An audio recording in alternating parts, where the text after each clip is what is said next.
So x plus y is equal 1, x minus y is equal to 0.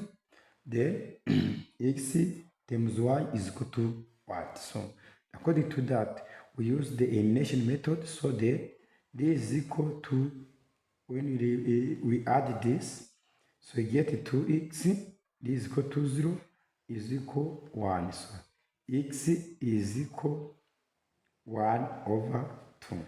So then if x is equal to 1 over 2, x minus y is equal to 0, then x minus y is equal to 0, x is equal to y.